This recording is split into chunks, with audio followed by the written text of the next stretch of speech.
Mga kapatid, nakapanood ako rito sa TikTok ng clip ng interview ni Miss Karen Davila kay Ian Veneracion. At dami ko masasabi rito kay Ian Veneracion. Si Ian Veneracion, ang lalaki na solusyon sa mga problema ng Pilipinas. Bakit ko nasabi yun? Una-una, hindi siya narcissist. Nung araw, nung siya pa lang, siya daw ang center ng everything, ganyan-ganyan.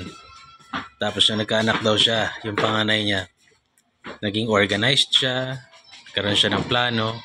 Sa madaling salita, pinagplanuhan. Di ba, nag-prepare, nagbago. Di ba? So yun yung panganay niyang lalaki, yung kanya namang daughter na sumunod, yun daw ang kanyang heart. Yung emotions niya, mahal na mahal niya yung daughter niya. Yung kanyang bunso naman, yun daw ang kanyang lungs. It makes him want to live longer. Kasi yung pinakabata, gusto yung makasama ng matagal, gusto yung makapiling. And yung biggest organ niya ay yung kanyang asawa. It's the skin that keeps them together. O, di ba ang ganda ng mga analogy nito ni Ian? So, una hindi siya narcissist. Mahal na mahal niya yung kanyang asawa at saka anak. Di ba? Mahal na mahal niya na naibibigay niya lahat ng mga pangangailangan and even yung mga kagustuhan ng kanyang mga anak. Marami kasi ako nakita mga tatay, narcissist sila. Sila pa rin ang center ng yung mga anak nila, mga tagasunod lang nila.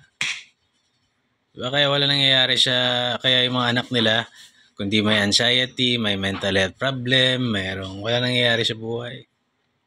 Ikalawa, nabanggit niya na, ito lang yung kinita ko, i-budget natin. Ibig sabihin, hindi masyadong mapaghangad. Kung ano lang yung kinita, yun ang pinagkakasya. So, hindi corrupt. Ang ibig sabihin, kung ano lang, meron siyang concept ng kung ano lang yung meron, yun ang pagkasyahin, yun ang ibibigay niya sa asawa niya, ibabudget ng asawa niya. O hindi ba solusyon sa problema yan ng Pilipinas? Bakit ka mo? Kung maayos siyang padre de pamilya, ganun ang mindset, hindi, kung ano lang meron, pagkakasyahin, mahal na mahal ang mga anak at asawa. Utang ina, wala nang problema ang Pilipinas kung lahat ng pamilya ganyan. Bakit ka mo?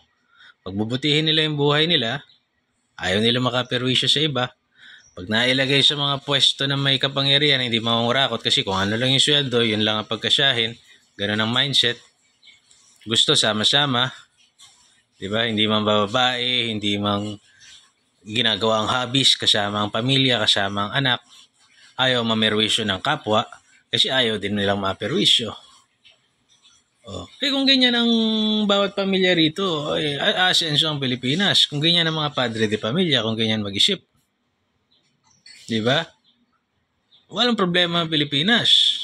Hindi magdadrugs, hindi mambababae, hindi magsusugal, walang budget sa kabit. Walang problema ang Pilipinas. Mahal na mahal siya ng mga anak. Gusto siyang kasama ng mga anak niya. So itong si Ian Veneracion, yung ganyang klase ng lalaki, at least doon sa mga content na binibigay niya sa atin, yan yung dapat nating gayahin. Kaya fascinated ako dyan, matagal na Biruin mo, napakagwapo niya. Napakagwapo, sikat, pero hindi narcissist. Inuuna ang pamilya. Yan daming lalaki, kasusura, putang ina, akala mo sila yung sentro ng susura naman. Di naman sa pag-ano. Yung sa pinangit-pangit nilang yun, sila pa yung center ng universe. Saan man nakakita nun? Tangina. Diba? Wala bang pera? Diyos ko naman. Ikalawa na magandang punto na gusto kong i-share sa inyo. Ang daming babaeng naghahanap ng Ian Veneracion. Pero mo sa gwapo niyang yan. Hindi siya family-oriented. Hindi siya taksil. Walang budget sa kabit. Pero bago kayo maghanap din naman ng ganito katino, siguraduhin yung ganun kayo sa asawa niya. Ganun kayo kay Pam. Kung ano lang yung meron na budget, pagkakasyahin. Di ba? Gawin nyo na gustong maging better ng lalaki para sa inyo. Di ba?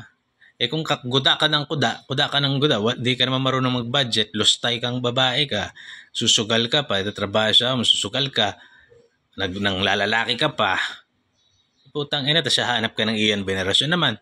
Ano namang, di ba? Para namang ano yun.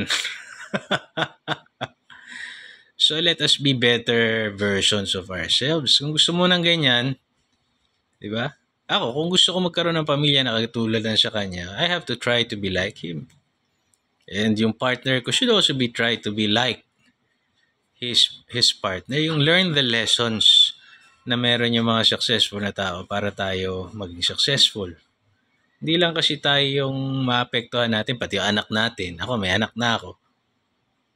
And yung bayan natin. Pero kung narcissist party boy ka na bangag ka, putang ina naman, di ba? Wala.